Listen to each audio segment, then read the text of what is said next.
Hello and welcome to The Rightest Leftist with Nathan Ogilvie, the podcast for the politically homeless. In this episode, we're going to be having a look at turning away from political corruption and having a look at a little bit of corporate corruption, because ANZ, one of the big four banks in Australia, has announced 3,500 job cuts by next September, so September 2026. And also that'll be 1,000 contractors impacted as well. Now, why am I calling this corruption and not just ordinary doing business? Well, because if we look over here and have a look at ANZ's financial results from last year, they earned $6.7 billion in profit. And overall, their revenue was something around $20.8 billion, as you can see there. So they're not doing too badly. And in the theme of Everyday Aussies, they're firing of people at a time where the economy is already tough. And, you know, ANZ, like 3,500 people sounds like a lot of people. ANZ employs about 43,000 people.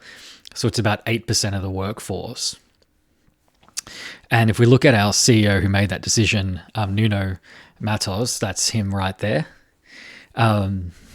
He is on a salary of, let's just have a look at how much our CEO, who was brought in recently to turn ANZ around, makes $2.5 million per year. And then the way a lot of executive compensation works, especially for CEOs in Australia, is they get short-term and long-term bonuses if they achieve certain results. So his short-term bonuses are another 2.5 million, and his long-term bonus, if he completes that first full year and achieves those results, is 3.4 million. So if you're doing the math at home, that's $8.4 million he could earn in 1 year. And what's that as a weekly salary? If you want to compare it to your salary, per week, he would be earning $161,000.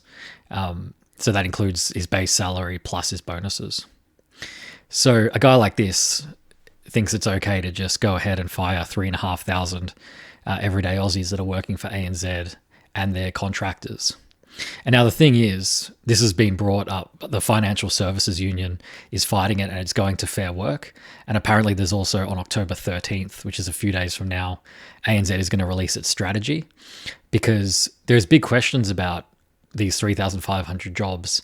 And our friend Nuno here, his response was in two parts, but saying that it's not about profits, it's about getting things right, the basic things the bank needs to do right, when the union was criticising him. And then the union also asked ANZ who will do the work of those 3,500 SAC staff, and the bank didn't have any answer for them, except they said the work will simply stop. Although what I've already been hearing, and I don't think any whistleblowers will come on this show, but people that are in the know, a lot of these jobs are getting outsourced and sent overseas. So it's not necessarily that the work isn't there to be done. It's just that the bank is trying to save money and drastically reducing their headcount of employees by 8%. Now, maybe the strategy is they didn't think this would get through and they really wanted to fire 4%. So they just made it a ridiculously high number. But the thing is, with a guy like this, these corporate psychos, let's just call them what they are, come in on their $8.4 million and get rewarded for firing staff that are just trying to live their lives and make money for their families. Now, again, I am a capitalist, not a socialist or communist, and I do recognize that's part of doing business, and big businesses, part of their job is to make a profit. That is what a for-profit business does.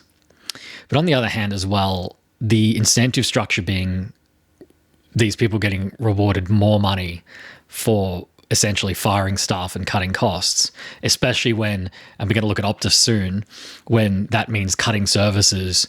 If you're an ANZ customer, which ironically I am, and I'm changing my, I've got my home loan with ANZ and I will be cancelling my home loan with them and moving to another bank. Not that any of the other banks are any better, But given this, I can't be a customer of ANZ anymore if they're just going to cut staff like that. And this is part of the incentive structure that I hate. And not that the bank doesn't need to cut jobs. NAB recently announced, I think, 350 jobs, so about 10% of what ANZ is cutting. And that is part of doing business where redundancies will come up, and with the business cycle, you may need to cut jobs. That is part of it. But such a high, drastic number is just not acceptable. There's no way that many jobs, so it's essentially 4,500 if you include the contractors. There's no way that work is not going to get pushed back on the staff that are remaining. And this is often what happens is people are on their salary maybe, and in a bank, yeah, some of them are well paid. They're not necessarily struggling. Those employees may be earning over 100,000, or in certain areas with bonuses and commissions and things like that, could be earning over 200,000. But a lot of the time they then get heaped on with the work of the people that got made redundant. And that's actually not a redundancy, because a true redundancy means there is no work for that person's role. But if they're just getting rid of people, so they've got a department of 50 people, they get rid of half of them to 25, those 25 people remaining shouldn't be getting any extra work. Because if they're getting extra work, that means there was work to do from those other people. So it's a very messy and tricky situation that I think ANZ is going to have to navigate when they go up against a union with a Fair Work Commission. Because, again, maybe there was some reasonable job cuts in that, but that massive slash and burn of 3,500 jobs and 1,000 contractors is just ridiculous. And I think part of it, they haven't said it explicitly, I'll just bring up the response again. It's about what the bank needs to do, and the work will simply stop. Well, a lot of this, I think, is related to AI, especially with banks. So many parts of bank processes can be automated that I think the AI coming in, and also in terms of customer-facing roles, which I think the bank has said that it won't affect that, but I highly doubt that. Maybe I should try and call ANZ now and see how long it takes to speak to someone. But there's no way that the advances in technology are not affecting this. The other thing too is, we can put it all on our friend, we'll just show him one more time, on him. But above him is the board. And this is Paul O'Sullivan, who is chairman of the board of ANZ. And the way corporations work, if you're not aware, the CEO is kind of the highest paid employee. And then the board sits above them, which are elected members by the shareholders. And they make sort of the high level decisions for the company. And so the chair of the board is right at the top. I've looked up, Paul O'Sullivan makes about $850,000 for his role at ANZ. The board are often less compensated than the CEO, because they don't often work day to day. And often, if you're at the level of being on boards, you often sit on multiple boards, sometimes having your own work role as well while sitting on boards and things like that. But I just don't have an idea. If we're talking about AI, why don't we have the AI just replace the CEO and all the executives? Because really, what is a CEO? They just take the information about the business. So I remember when I worked at a corporation, not going to name them, but we would send a report, and that report would go to the CEO, and they would basically collate all the information from the different departments and then make decisions. To me, isn't that what AI is really good at? You just get each department head, so the general manager of the departments, which are usually maybe in ANZ, they might be on about 250 to 300,000, and they're still there now with the CEO. But if we got rid of the CEO, that would save ANZ $8.4 million per year, and then they could just pay. I mean, I guess it wouldn't be fully saving because they'd have to pay for this AI machine, but just get all the managers to just input the information into AI, and I'm sure it would spit out a decision equally or even better than what this our friend Nuno could come up with.